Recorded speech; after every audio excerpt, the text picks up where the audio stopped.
What happens when your worst fear becomes your reality? Hi, I'm Brent Cassidy. Welcome to the Nightmare Success In and Out podcast, where we explore how to overcome your fears and nightmares to set yourself free. We're going to be exploring this topic with guys I was in Leavenworth with and others who survived their own nightmare. These stories can be inspiring, sometimes sad. There's some humor, but hopefully you can come away with a nugget of something that'll help you knock down some of the prisons you built up in your own mind. All right. Welcome back, Nightmare Success In and Out listeners. This is where you come for what happens when your worst fear becomes your reality. How do you adapt, survive, overcome, set yourself free? Don't forget to subscribe, follow, share, do all those things. It helps the show. Okay, folks, I know, you come here to hear these comeback stories and what people can do with their second chances. I am so excited to be interviewing my guest because I am blown away by what he's been able to do. His story is a true nightmare success comeback story. Augie, and I want to make sure that I pronounce his name right. Ghilarducci, is that right? Ghilarducci. Ghilarducci. And I've had two Italian guys on here the last two times, and it's I don't always get that right. Ghilarducci. Augie is easier. Yes. Yes. But Ghilarducci isn't that hard. That's not that hard. But Augie is the founder and creator of Second Opportunity Reentry Program, which I want to talk a lot about that because it's an incredible program that he's created.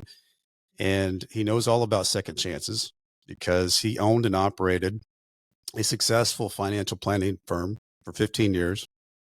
And as he said, he made a series of bad decisions that led him to being convicted of some white collar crimes. Augie served 13 years in the federal prison system. And I mean, that's a long time. I had a 5-year sentence. And then when I read something like that, it takes my breath away when somebody's gone for longer than 5 years or 10 years, but 13 years is just an incredible amount of time. But, something fascinating happened with him when he was in prison. There's a couple of different things that happened, but I thought one of the most interesting things is that while he was in prison, he was selected by the warden to participate in a community outreach program. What did this allow him to do? Well, he spoke to high schools, colleges, businesses for almost a decade. And while he was in, he wanted to help people. The guy's got a brain. He's smart, and he developed various life skills and employment readiness programs, and he taught those to his fellow inmates. So what was he going to do when he got out? He got out in 2017. So upon his release, he turned to that passion and he started putting together programs that were dealing with incarceration, addiction, trauma, loss, and other life-changing events to rebound from setbacks to start down a new path. This became the genesis, the idea, and he became the founder of the Second Opportunity Program. What does that do? Well, it consists of 5 proprietary courses focused on employment readiness, financial literacy, life skills, and reentry. The Second Opportunity Program is used in jails and prisons, substance abuse recovery centers, halfway houses, probation departments, and with veterans and outreach youth programs. This is unreal. This is exactly, and sometimes I wish we would, go ahead and hit the record button before we get started, because it's exactly what Augie and I were talking about beforehand. It's exactly what people in reentry need. It's one of the unknowns when you go through this process of prison, and reentry is the biggest unknown of all of it, believe it or not, trying to get back into society. And he's actually creating the tools with these people, and in over 20 states that he's expanding this opportunity for people who need this service. I can't wait to jump into all this, but before I do, I want to recognize our show sponsor, Auto Plaza Direct. Who likes spending a couple of weekends walking car lots, looking for a car? Then you spend 4 or 5 hours in the dealership to buy a car. It's kind of like a root canal appointment. Well, there's a better way to take away all that pain and hassle getting a car. It's called Auto Plaza Direct. They're your personal car concierge. Just tell them the car you want, what you can pay, and they'll go find that car for you. Negotiate your best price. They also offer you warranties and financing. It's all full service. Go to autoplazadirect.com to get started with your personal car concierge, the new hassle-free way, the car buying experience you deserve. Auto Plaza Direct. Tell them Brent from Nightmare Success sent you.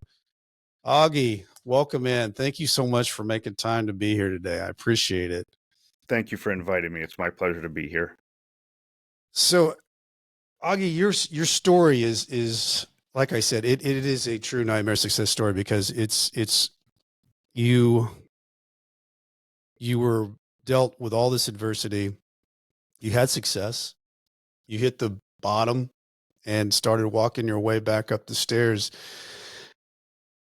You know, as a kid growing up, tell me a little bit about you as a kid growing up. Were you always wired that way, that you just bounced back up, or what was your life like? No, I don't think so. And if I did, I didn't realize it. I was disengaged. How's that? In school, I really was disengaged. I'm sure I got C's and B's and the occasional D. In high school, probably my junior year, I woke up. Not quite sure why. I think my dad said, "You'll never get into college with those grades, so you better plan on getting a job." And that woke me up. So, you know, and I think part of it, Brent, to be very honest, I had two terrific parents. I come from a great home, so I didn't have a lot of adversity to face. So Okay. I had disappointments certainly, but I never can say that I just got knocked down. Yeah. And so that's why I guess I didn't know what was in there until I actually had to go through that experience. Until you really, you were dealing with it. So when you got out of high school, what was your next step? I went to college. I went to St. Joseph's College in Rensselaer, Indiana, which sadly the school actually closed while I was away. Smaller schools are having a harder time surviving, Yeah. and it closed its doors. But I did really well in college. I kind of found my groove with grades, and I was involved in the student government, and so I kind of started to feel like I could achieve some things. Got your confidence. Yes. So you roll out of there. You're a confident guy. You've done some things. What do you roll into? Well, I'm going to conquer the world at this point, and I got involved in financial services and in sales, and then I became a branch manager. And then, mistake number one, as I look back at a lifetime of mistakes, mistake number one, decided that I wanted to leave the very large company that I was working for to create my own company, because, of course, at that age, I could do it conquer better. the world. Yeah. So that's what I did. I How old would opened you my have own been at company. that time, Augie? 24. Yeah, you were young. Yeah. Yeah. Yeah. So you broke away. You're with a great company, big company. You're like, man, I got this covered. I'm gonna step out here and do it even bigger. Yep. So how'd it go? Well, it went well for a while. Yep. It went well for a long while, probably, 13, 14 years, 12, 13 years, something like that. At one point I had 40 sales reps, and we had a nice office, and, but I have this thing that others have, and I get bored. And that's what happened. I mean, that was for me, as I look back, and I can be completely honest with myself at this point, from the standpoint that that's all behind me. But I got bored, and I was looking for new things, and I was introduced to somebody, and not knowing, it was the wrong people. And I went down a path that I don't even know how I could have done it, because I was raised better than that. I knew better than that. And I went down a path that just, it like every day became worse and worse. And I was being investigated for 2 years. So that would have been from 2000 to 2002. And I knew it because business associates and employees were receiving grand jury subpoenas.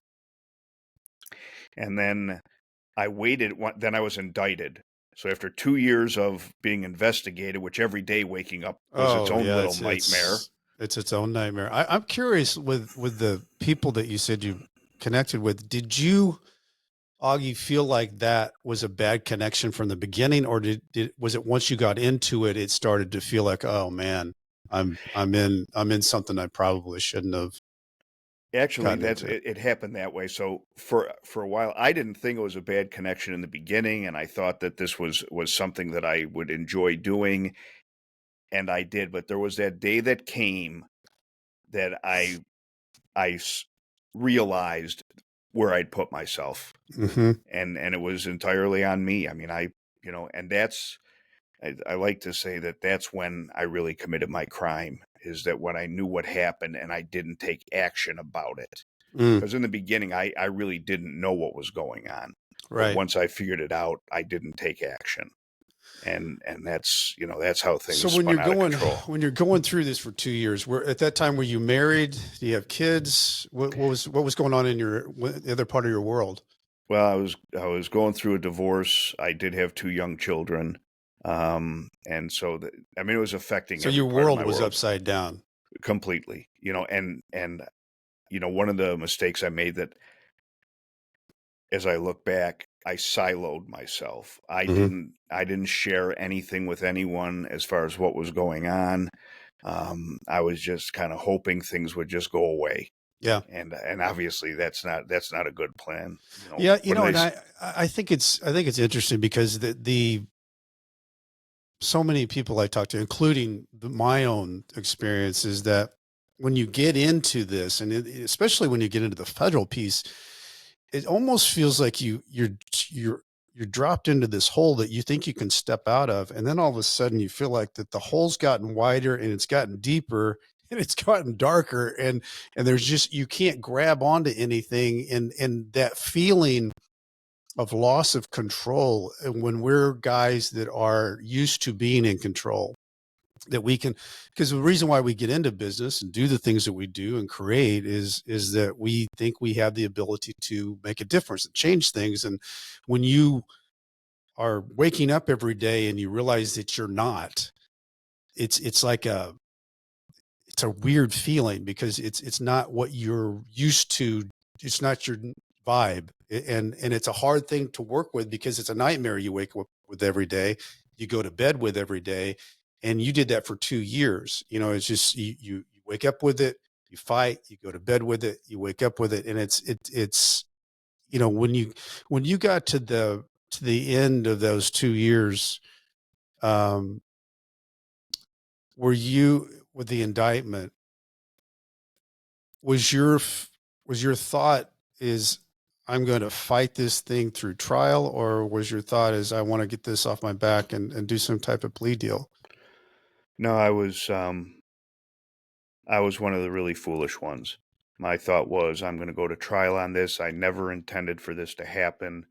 And so I want to explain that. I Mm-hmm. want to be able to tell the jury that I didn't want this to happen. I didn't want these people to lose their money. It wasn't my intent. I didn't set out for this. It's how it turned out, but it wasn't my design. And so that was where my mindset was, is that I was going to go to trial on this. And I did. So I And you got did. indicted, and yeah, I What got was your indicted. attorney's feeling about that at the time?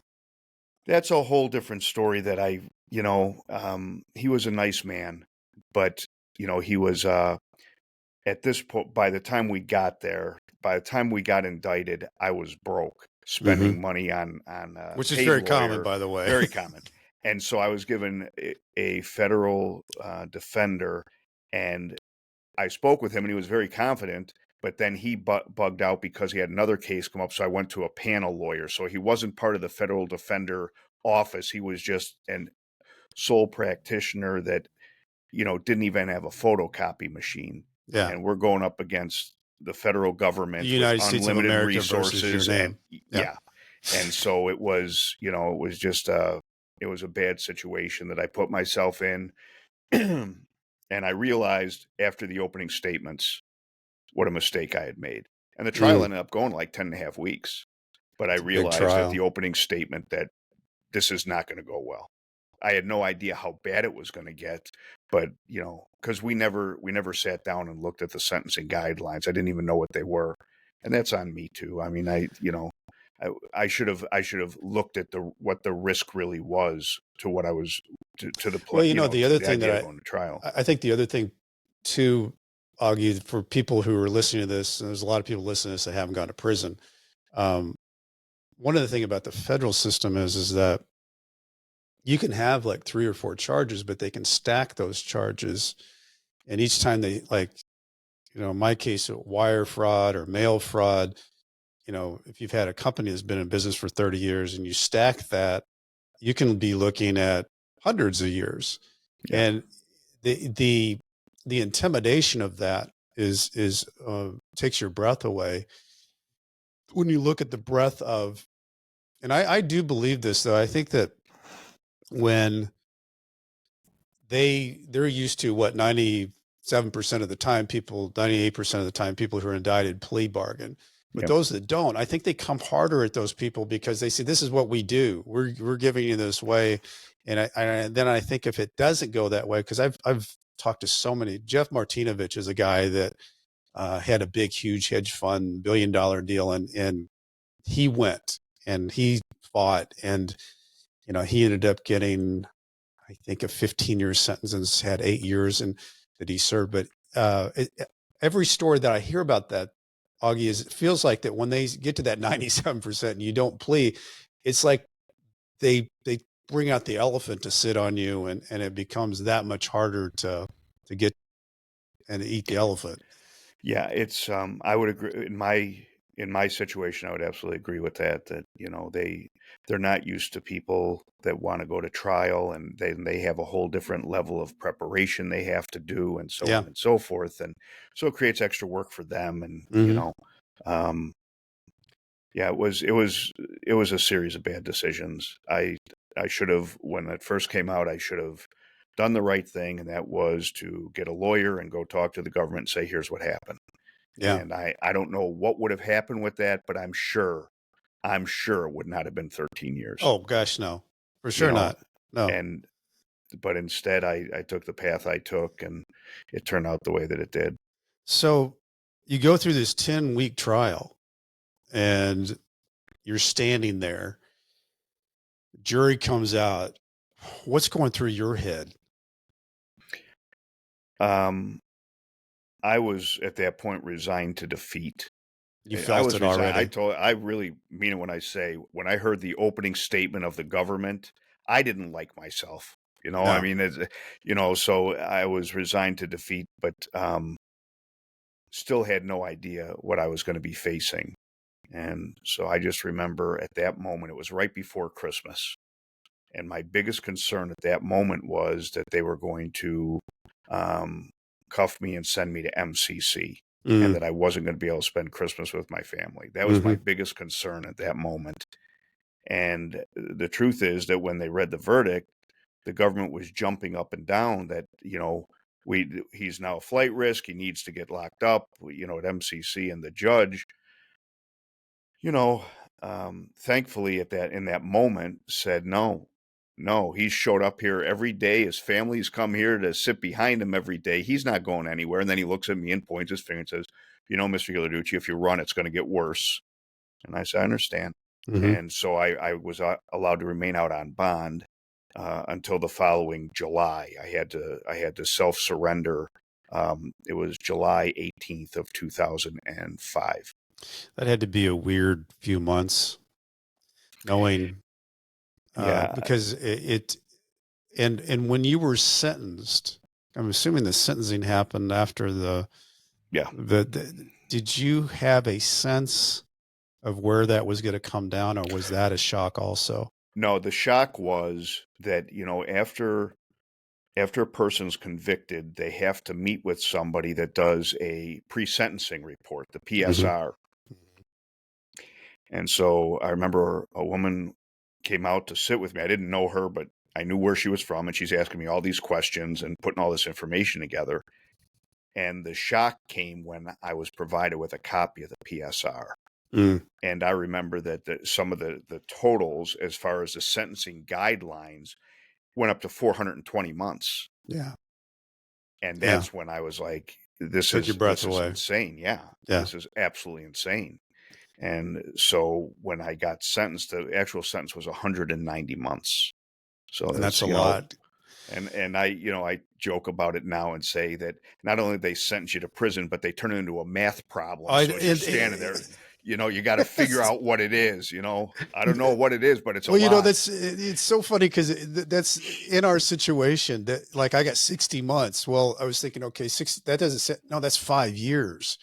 That the 190 months, 120 months is 10 years. Yeah, And you're trying to calculate all that in your head while they're saying that. And it'd be easier yeah. if they just said the years, I guess. And the judge still allowed me to stay out in those days. So this was 2000. 5. The trial ended at the end of 2004. So during 2005, the federal prison system was very overcrowded. In fact, in MCC in Chicago, they were sleeping on mattresses on the floors in the cells. That's great. And that's one of the things that the judge said is that MCC is already at crisis. We don't need to waste bed space on him. Okay. And so, but when I showed up to prison, a self-surrender, knocking on the door, hey, you got a bed for the next 15 years? Yeah. When I showed up to prison, they had a food strike going on. And so I ended up in the hole right off the bat. So it was, those first couple of days when I walked in, I can't imagine them being any darker than they were. Well, I want to get into that because that I want to know what was going through your head. Before we do, I want to recognize the White Collar Support Group, who's a sponsor of the show. So the Nightmare Success podcast is sponsored by the White Collar Support Group, the world's first support group devoted to people navigating the white collar criminal justice system. I'm a member of the White Collar Support Group, and I can tell you that this is a bunch of people who help each other through the criminal justice journey for free. Whether you're just starting your journey or you've made it through the other side, this is a great space for you. You can join us on Zoom Monday, 7 p.m. Eastern Time, 4 p.m. Pacific. For information, go to prisonist.org. That's prisonist.org. Start here. So, Augie, I can't even imagine for you being out for those months, knowing that you're going to knock on the door and say, I'm turning myself in. What was that night like before you went?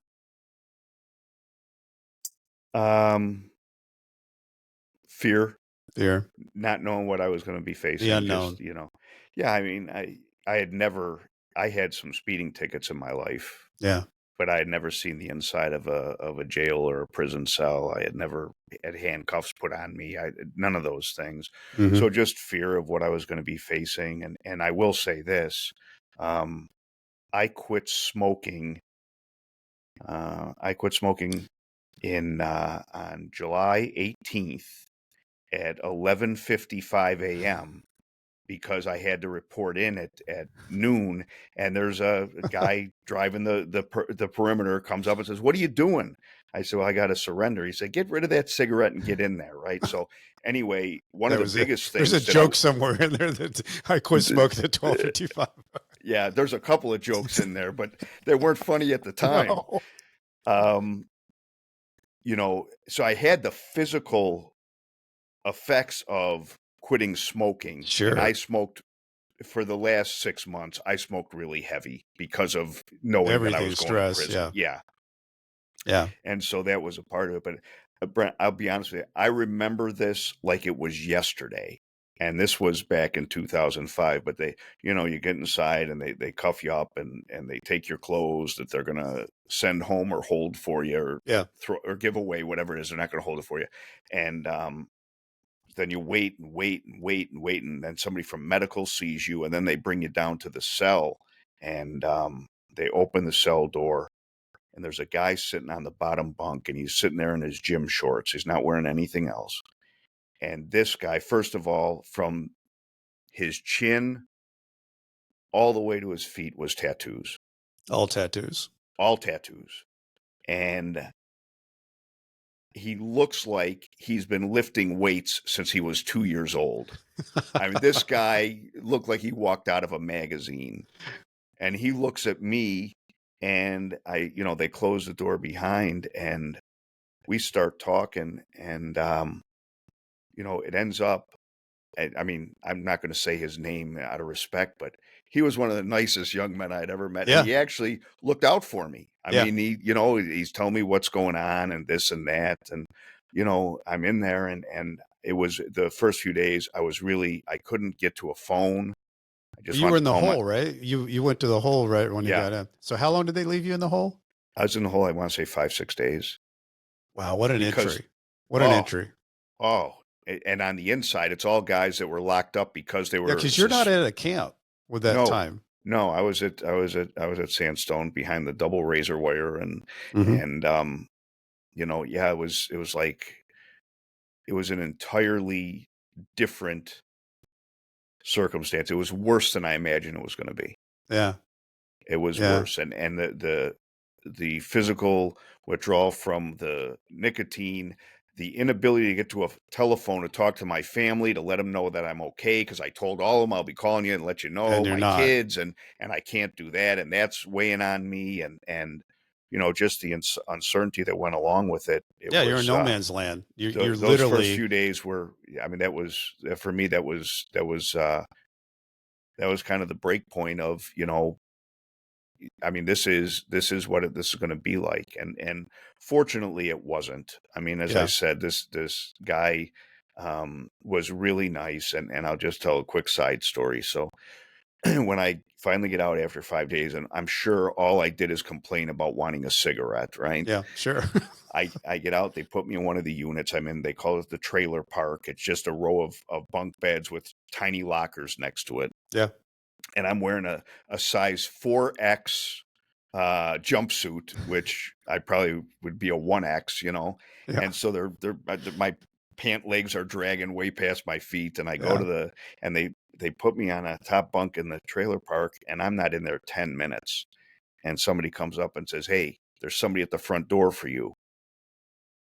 And I'm thinking, who in the world is looking for me at the front door? Right. Maybe they decided this was a mistake and they're going to let Yeah, me it's out. all a bad dream.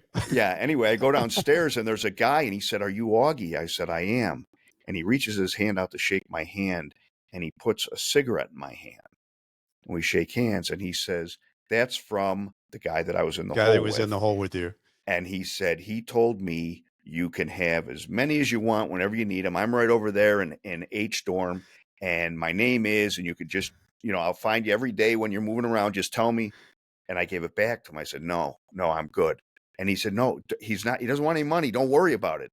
And first, on the inside, I'm saying, I'm not getting into debt with anybody at this. Right. It's just not going to happen. Yeah. But the other thing that I said is, I haven't smoked now for 5 days, and it's not Yeah. as bad today as it was 5 days ago. So I think I want to leave it like this because, there was no smoking. That Right. smoking had been in November of the Banned. previous year. They banned smoking, so Hmm. I wasn't going to get into it. But yeah, so this guy that when I first saw him, I thought, who is this character? Ends up being just really one of the nicest guys. And then in visiting, I met his mother and his family. I just, so It's one of the craziest things about going to prison is I didn't you know I didn't have that exact same thing, but my bunkmate was Romo, he would come down a few levels, and he was shot caller originally in this Hispanic gang, and he couldn't have been a nicer guy. I mean, he immediately showed me how to make my bed, military style. He immediately opened my locker and started cleaning it. And he introduced me to the guy that he thought that there was somebody that just left the food warehouse. I couldn't believe it. It was, we talk about the unknowns and the fears because there's so many things that go through your head. And it was like within the first hour, once I got to where I was going, I was like, oh my gosh, this is anything that I thought it was going to be, there was for me, because I went to the camp, but one of the things that they told me was there wasn't going to be any fences and barbed wire and all that. Well, it just so happened that Leavenworth had all that. And, you know, 20, 30 years ago, they were going to try to be a low. So they set themselves up like a low and then never got accredited. So we were one of like three camps that looked exactly like a low, but it wasn't a low. But that was the only thing that kind of freaked me out was I had this in my head that we were going to be walking into this whatever camp situation. And I never liked to camp anyway, but the camp that this one was the barbed wire and the fence and all that, but not like what you went through, not the same place. no, no, it was, I did ultimately, it took 4 years, and then I got to go to the camp. I went to Duluth. coldest Duluth. place on earth without Yes. question, you know. Oh gosh. But it was a former Air Force base. Yeah. So they had, now, believe me when I say this, this was a 50-year-old movie theater that the thread on the seats had worn through, and one of those old drop down screens with a suspended projector. But Yeah. still, on Sundays during football season, you couldn't find a seat. Huge. And it was always a place to go for something to do. And they had a rec center that had, you know, a couple of old pool tables and card tables, and they had all kinds of books in there, you know, mostly leisure reading type stuff, paperback books. So you go in and grab one, and then, Yeah. you know, the honor rule was you return it when you're done with it. Right. So that was a completely different feeling when I left Sandstone to go to Oh, I'm Duluth. sure it was. Completely different feeling. I'm curious, Augie, with you going into the type of prison you went into, knowing the amount of time that you had, how, in your mind, how were you going to tackle that? Like when you walk in, you're not, this isn't a bad church camp you're at for a week or two or the summer. You're thinking I'm here for more than a decade. Had you processed any of that as like how you were going to step through? You know, um, no, I hadn't, but I'm busy in my head. I've got an appeal coming, and after a short time, they assigned a lawyer, a guy from Wisconsin who actually came to see me, and so he's working on my appeal, and so it's going to happen, you know, like Yeah, everyone else. It's going to sure. happen any day Yeah, now. I'm going to get called to R&D and told, you know, pack up, you're it's all leaving. done. So, but I did engage pretty quickly. I met a guy who's a friend of this day, and he's actually from same part of Chicago that I am. We knew some of the same people. The difference is I was there 5 days because I met him the first day I went into the housing unit, and he had been there 16 years with about Mm, 2 years to go. And he told me, he used to call me kid, although we were the same age, but he told me, kid, let me tell you something. Don't go in the TV room. Nothing good happens in the TV room. And I will tell you that I followed his advice. I rarely went into the TV room. I sat in the TV room. I remember in 2005 when the White Sox, my beloved White Sox, won the World Series. yeah. That's where I was sitting. But otherwise, I really didn't go in there. So I stayed real busy. I mean, I got a job working in education. I was teaching classes at night. I just stayed real busy with things and kind of, you know, create my own reality of, hey, this is good stuff I'm doing, and that type Hmm. of thing. No, and I think that's one of the important things. You know, this podcast goes into 435 prisons, state prisons, not federal, but I think that's a good tip of nugget of wisdom is keep yourself busy. You try to find things that make you feel like you are advancing yourself. So, I remember the day that I was really excited that I got forklift certified at the food warehouse. You know, it was just things like that that, you know, I Yep. would normally never have done, but I was felt like I was accomplishing something. When you got into the education thing, that's interesting that that's where you went because that became part of who you were. And then obviously as you stepped out of prison, was that just a natural thing for you, Augie, it right off it the bat? was it was I had no experience in teaching. I certainly had no experience in developing curriculums, but I had run a sales organization for whatever it was, you Yeah, know, which is about including my training. time. Yeah, Yeah. And so I stood in front of a group of people every Friday. I used to do training sure. sessions. And so I was comfortable with that. And even putting together the training sessions, I'd always have materials to pass out and Hmm. discuss. So for me, it was kind of natural, but I really enjoyed it. And it was different because there were guys that were showing up, and it wasn't about me. This is just what I was supposed to be doing. I can't put it any better than that. But there were guys showing up that never went to classes. Hmm. And all of a sudden they're showing up every week on Tuesday night at 7 o'clock so we can talk about real estate Yeah. or whatever it was we were No, talking I about. read that deal about the real estate. You picked up that real estate book off the shelf, didn't you? And thought I'm going to start teaching this because I Well, thought that was interesting. I mean, that was like just something you created your curriculum, but that was one of the first things you did is real estate and yep. and taught that.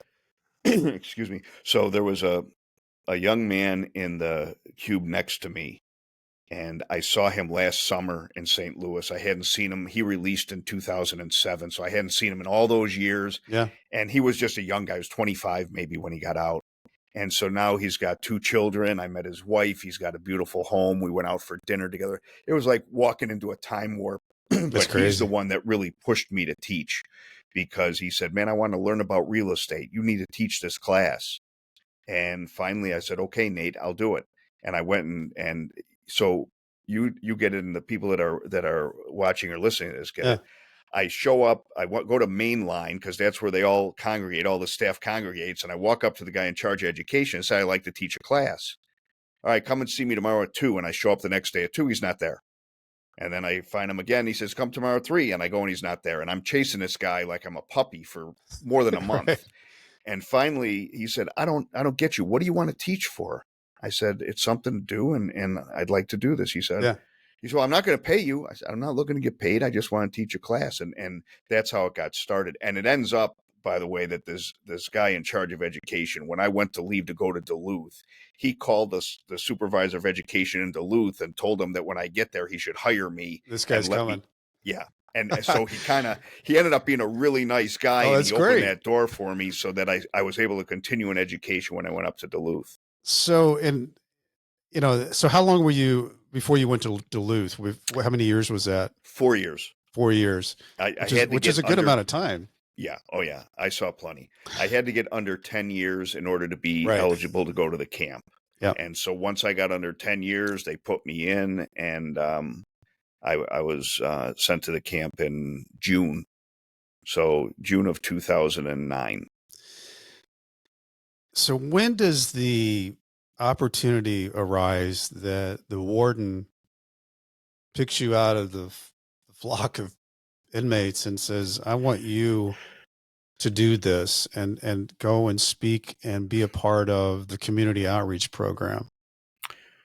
I had just gotten to Duluth, and a new warden had just gotten there, and she wanted to do community outreach, and they had some signs up around the compound that they were having, I don't know, auditions, tryouts, interviews, whatever. And it was on a Saturday or Sunday. It was Saturday, it must have been.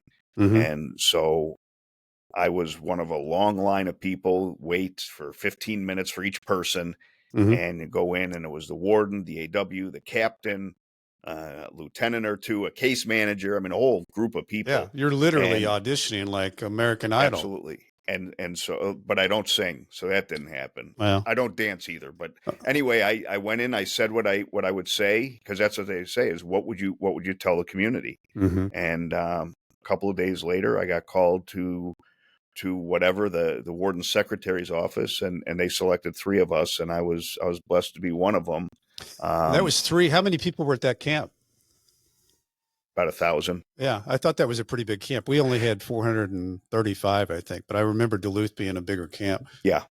So what happened? How did that work? How did that whole community outreach thing work? How did you get from to and from and in front of people and all that? Well, there were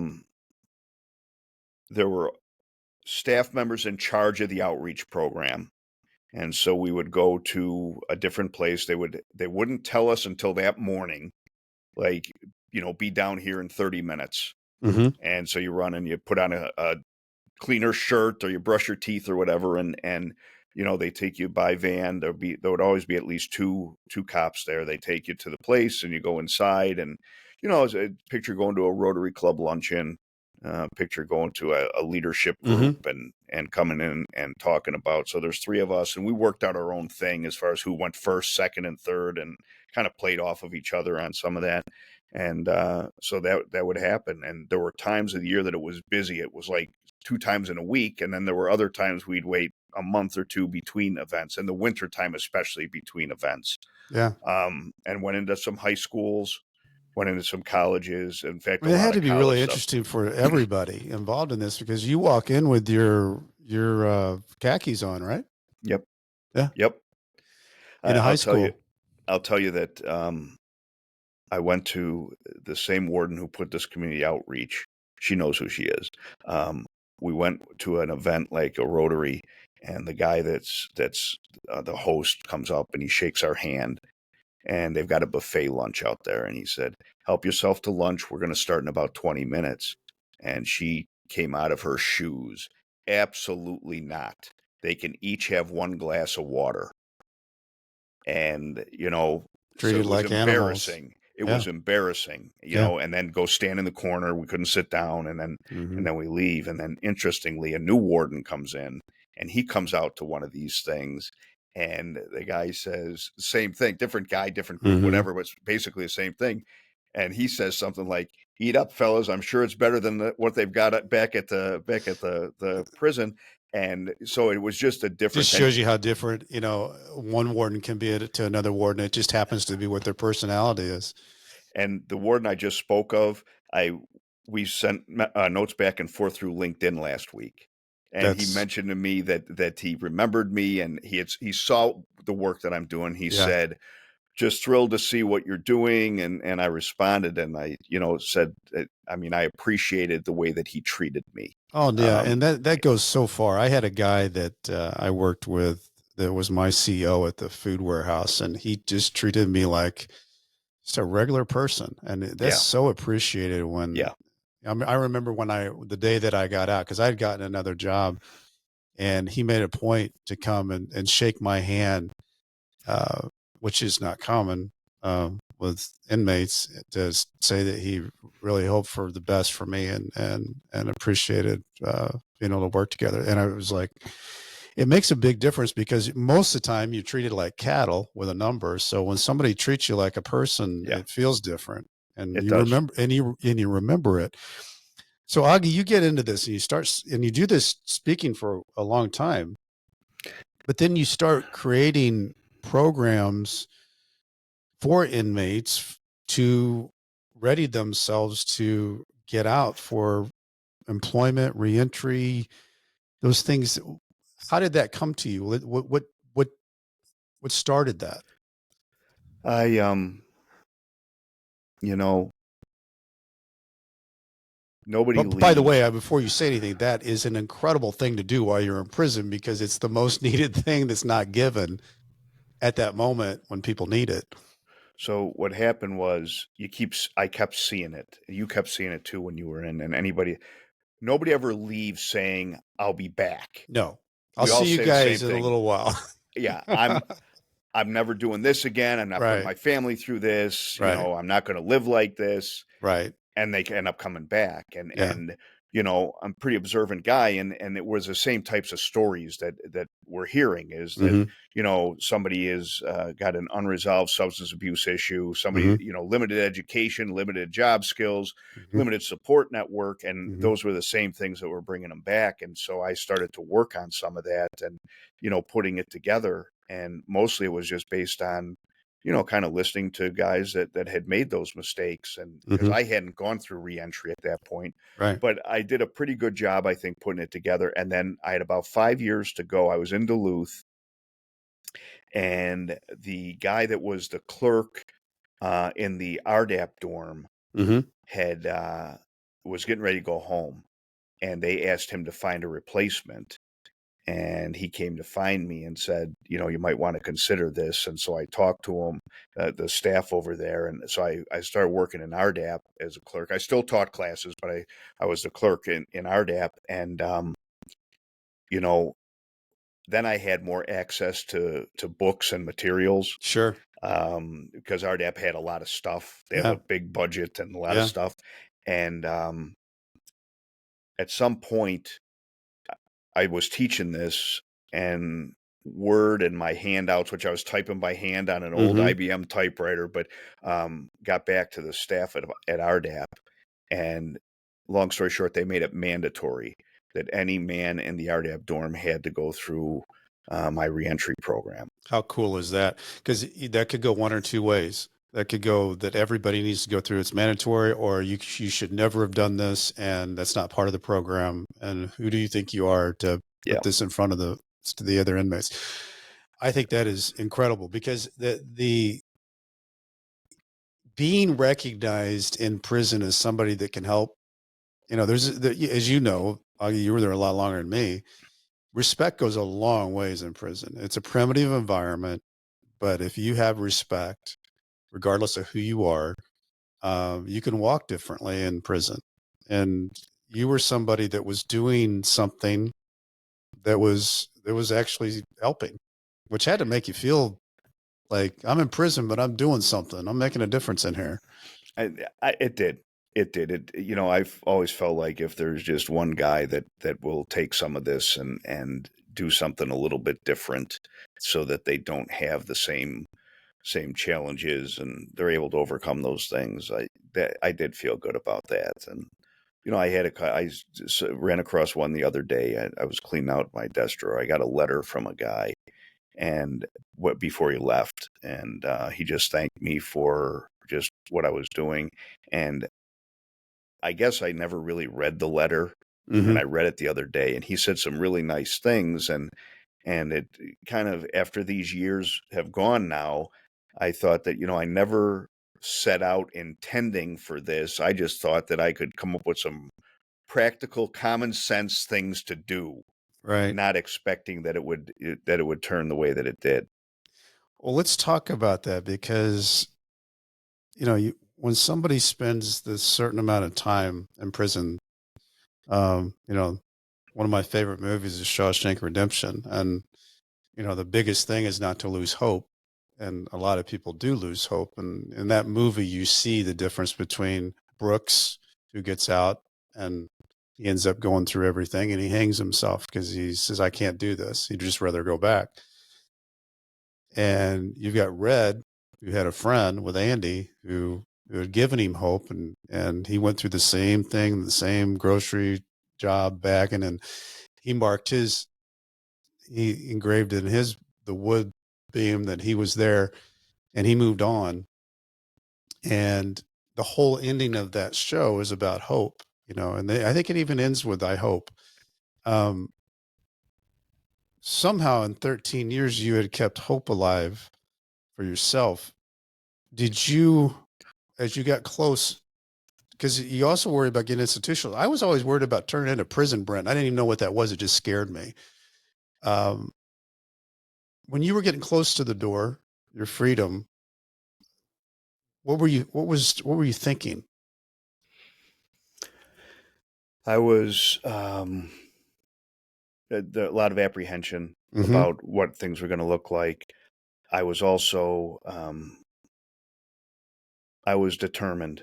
I would Mm-hmm. say that I was determined that you know I knew I was gone a long time, and by the way, I knew I was institutionalized. Mm-hmm. I knew it. I mean, I had a hamburger every Wednesday for lunch for 13 years. I Yeah. stood every day at 4 o'clock. And so I knew that some of those things I was going to carry out with me as far as the mindset. I didn't know how deep it went until I got out, but I Right. knew I was going to bring that with. But my focus was on, I got a job on the inside. Mm-hmm. So there was a former cellmate of mine. He has a visitor coming. I'm out and visiting that weekend. I meet the guy. We went to the same high school. He was a few years younger than me. I had about a year to go. And he asked me what I was going to do when I get out. And I said, Mike, I have no idea. I've been teaching classes and I've been Mm-hmm. going out and speaking. Yeah, you've done a And he lot. and he said, well, I'd like to see some of what you've done. So, wrong thing to say to a guy who's locked up. I sent him an envelope about that thick. And about 3 months to go, he comes back to see me. He got on my visiting list, comes back to see me, and walks in. And I didn't know this guy except for maybe we chatted 2 hours in this Sure. visit. Yeah. And he walked in, he gave me a hug, and he said, "I'm going to hire you. Oh I don't man. want you to worry about that. When you come back to Chicago, I'm going to hire you. You got a Oh man, job." Augie, that had And to it was make. like the weight of the world came Oh off my man, shoulders. it gives me chills just what you said there.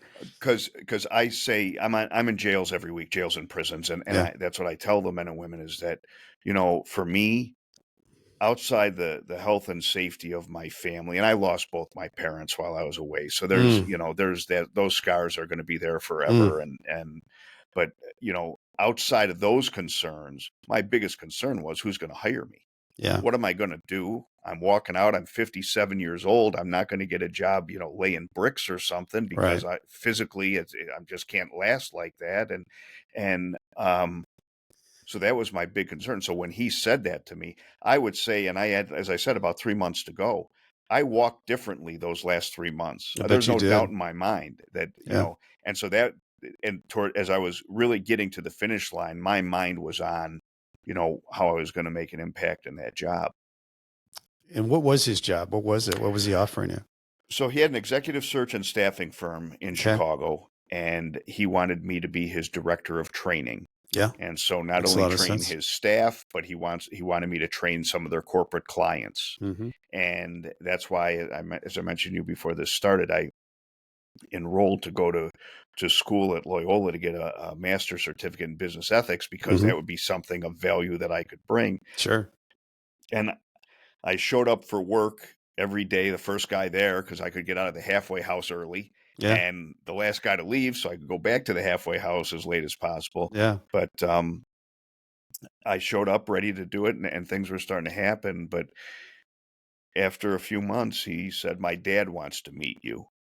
And so I knew of his father, who was you know, it's not too strong a word to say that he was a legend in Chicagoland, as far as charity Mm-hmm. toward single mothers. Okay. He created something called the CARA program. It's now known as CARA Chicago. It's been around for over 30 years.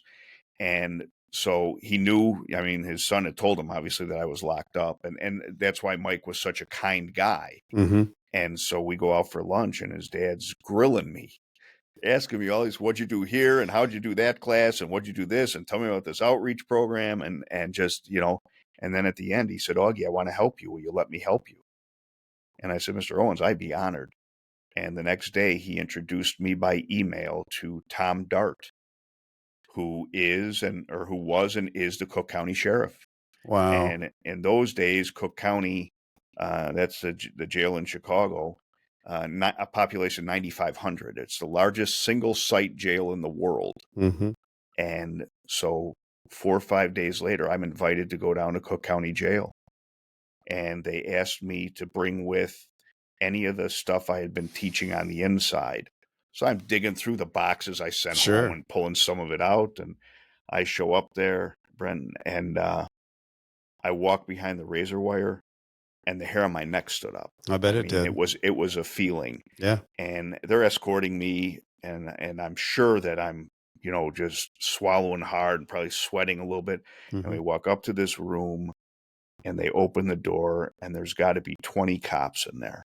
There's a woman sitting in the middle, Dr. Gubser. She's still there, and she's sitting in the middle, and she's got, guns and badges and their brown leather jackets on both sides of her. That'd be 20 people there. And I'm sure she saw the look on my face. Sure. And she said, I'm "It's all right, sure. Augie." She said, "Sit down, just tell us your story."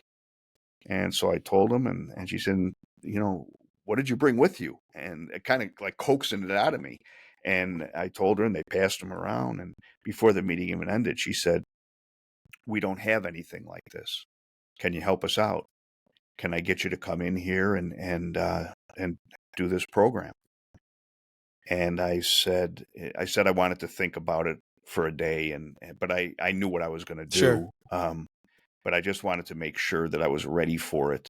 And she said, "But we can't pay you. I don't have any money in the budget right now. At some point, but not now." And Mike he was so kind. He said to her, he said, "Look, Augie can come here and do this, and I'll pay him like he's at work." Okay. And so, because otherwise it wouldn't have worked. Sure. And so I started there January 2nd, 2018. My meeting with her would have been in October or so. So January of 2018. And I walked in, and I was nervous because I had always taught to people wearing the same uniform as me. Mm-hmm. Now I'm walking in there wearing street clothes, talking to a bunch of guys that are incarcerated. Mm-hmm. And I got to share this with you. So I go through the first group, and they were mostly younger guys.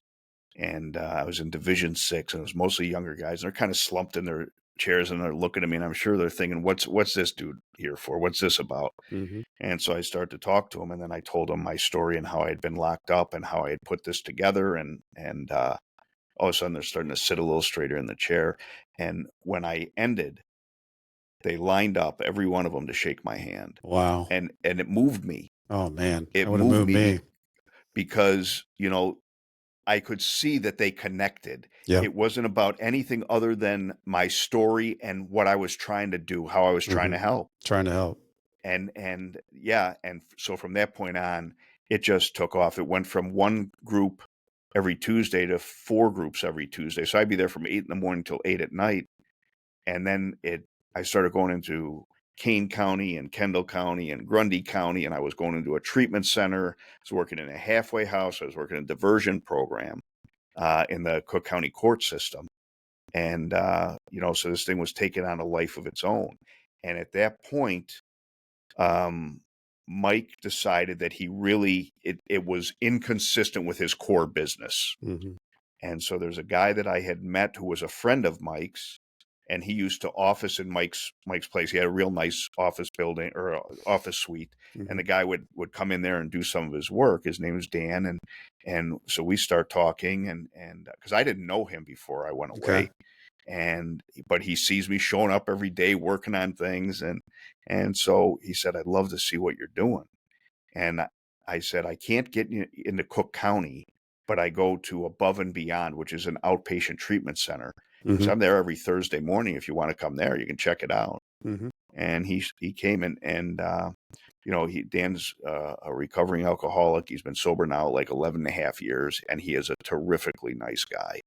And he comes, and after a couple of weeks, he said, "Augie, you got to do this. I mean, this has to be what you do." Hmm. And so he went to Mike and worked it out that I was going to leave Mike and go to work for Dan. And he made sure we had a website and a copy machine and Wi-Fi, and off we went.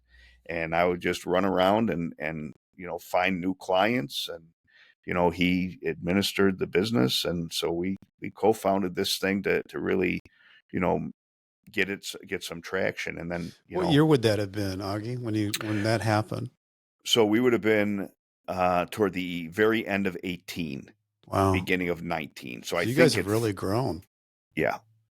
And what happened was we hit COVID and everything locked down. I went from being a guy that was going from here to here on roller skates to Yeah. there was only one place that stayed open, Above and Beyond, the treatment center. The Okay. executive director, another guy named Dan, said, "I'm not locking the doors of these people. You don't have to come to work if you don't want." He's talking to his staff. I wasn't Yeah. on his staff, right? I just went in there one day a week to do our program. Hmm. But he said, "You don't have to come in if you're not comfortable. But if you're willing to come in," and this was right before, right when it started, Hmm. and the woman 2020. that was handling employment and housing quit. And she said, "I can't do this, Dan. I've got health condition, whatever." And so she quit, and he came to me and he said, "Listen, I know that you're looking for something to do. You want to come and do this for 6 months?" And I said, "Yeah." And I really learned a lot about housing and Hmm. not so much employment, because I had been doing employment. From when I got out, I was helping Yeah. people get jobs, but the housing can be really brutal. Oh, the And housing's one, if not the toughest hurdle. I mean, you've got, I don't know how, you take employment and housing, and those two things are either you get back into society or you don't. yep, they call it the economic empowerment model. You can't have stable housing without stable employment. You can't have stable employment without stable Chicken and housing. the egg. And clearly, housing is the more challenging thing Yeah. for a number of reasons, Yeah. right? And so anyway, the way that it went from there is I had a friend invite me down to Atlanta, and my wife and I came down here, and he asked me if I would help him. He has a construction company. He asked if I would help him build out the business office. My background's in business. I was looking for Uh-huh. something to do, so I said, "Yeah." But I told him, as soon as this COVID thing's over, I'm going back to It's what Second I Op. I love. mean, that's Yeah. what I'm about. And he and his cousin helped, and we end up on Johnny Cash's ranch outside of Nashville, on Johnny Cash's stage with his piano there and Elvis's motorcycle behind me, and they brought in a professional film crew, and everything I'd been teaching in person we were there all week. I mean, it was a lot of work, but I bet. everything that I had been doing in person got put into a digital Now on format. film. And Wow. I had a cellmate of mine, Ulysses, who was teaching ESL inside prison, and he was the official translator for the medical department in Duluth.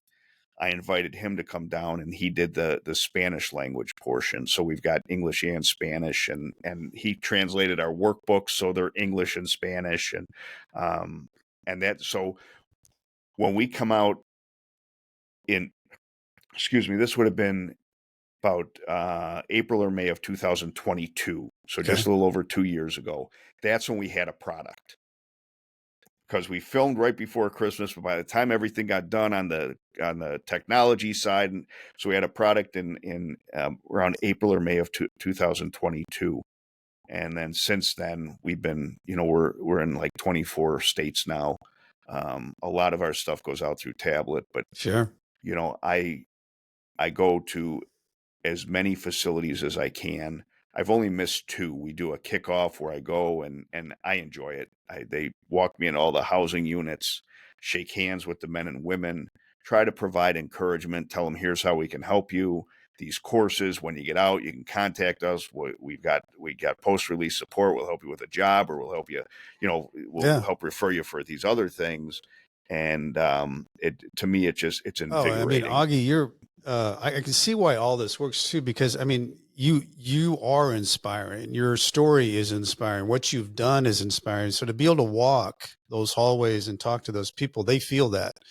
You don't, it's not like you got it out of a textbook. You've lived it, and people get that. Then I think a lot of times in that world, in this reentry world, is that trust factor. Who can I trust? Right. Somebody who's walked the steps that you've walked, and then that you're dedicating to something that you really feel passionate about. They feel that, and I think that's why that's working so well. And I am such a big believer in people using their experience after they've been through it to help people, and you're doing that in spades, and it's really impressive. I'm so proud of how you've been able to take 13 years of your life and walk out of there. And I'm sure you've hit bad days and things that you feel like you're in the ditch, but you pulled yourself out because you've got a passion to pull yourself out and to keep it moving forward. I just think it's incredible. I was so excited when we connected and I got to read and talk to you about what all you're doing, because it's such an important thing in our society to get people back into society and reentry. But it has to be people around the table who've experienced it. I think that's where the stuff really happens. The good stuff happens. Yeah. And thank you for all of that. It's very kind. You know, it's not rocket science, but we have to recognize, in my opinion, we have to recognize that everybody that releases is a different human being. Mm-hmm. There is no one cookie cutter for everybody. Here's your release kit. This Yeah. works for it. Doesn't. No. There's the guy that was fortunate and got a 90-day sentence and gets out and still has a job and a bank account and a working credit card and a house to go to. Not the same situation. Not that he doesn't incur trauma and those other things, but it's not the same situation as the guy that went in at age 21, Yeah. never made it through high school, never had a bank account, Right. never had a meaningful job, and the challenges that person faces. So Exactly. it's about figuring out a path, but recognizing that everybody has a uniqueness about the path that they may be on. Yeah. And And so being able it's to listen to it, and then they can figure their path out, but the tools are there, and that's what's important. I'm curious, Augie, you've been through such a journey. For the listeners out there, what do you think's your biggest takeaway through all this? well, if I'm talking to people that are currently incarcerated or are formerly incarcerated and are having trouble getting some traction, it's just, let's regroup. Life can be better on the second go round. Yeah. I'm never going to make money like I did before, but the quality of my life is infinitely better. Mm. And what I have, and when we get letters and look at the letters and people that say I was taking this in Kane County back in 2019 and I just got out of the Illinois system, and I want you to know I got into a welding program because I remember you. I mean, there's so many different aspects to it, but you know, I guess the cautionary tale is that nobody's going to give us anything. Somebody's not showing up at our front door with a suitcase filled with wishes, but Yeah. there are tools out there. There's people out there. There's many people that are willing to help, people that have been down that path. And I think that, you know, if people that are having those type of struggles, that's where we need to look. Number one rule of reentry in my world is we've got to be willing to ask for help. Mm. And That's I huge. and Got to it's humble yourself to ask for help too. absolutely. Yep.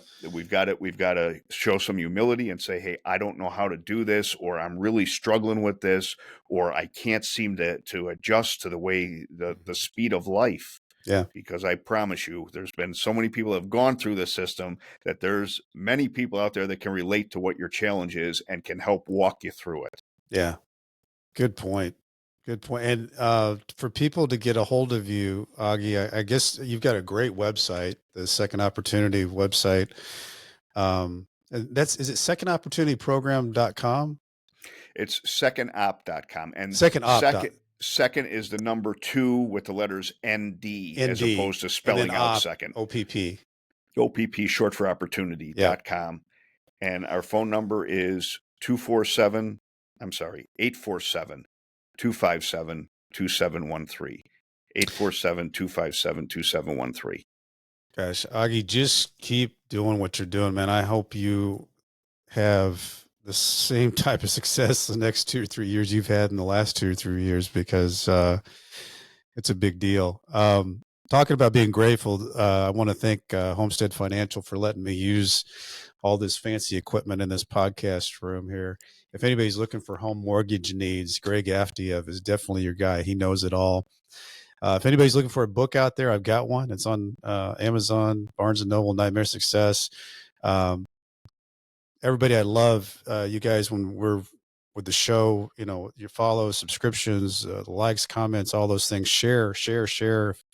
I know it's a hassle sometimes to leave a review on Apple, but it helps the show. It puts it on steroids. So if you've got time, I would love for you to do that. If you want, I just got a new website, brentcassidy.com. Just went live last week. It's a new one, so I like it. As I used to say when I was writing my emails back and forth from Leavenworth, stay strong. I'll do the same. Augie, thank you so much for being here today. You've got an incredible story. I can't wait for people to hear this one. Thank you, Brent. Thanks for inviting me on, and it was my pleasure to speak with you. Nightmare Success in and out. Augie, that was awesome.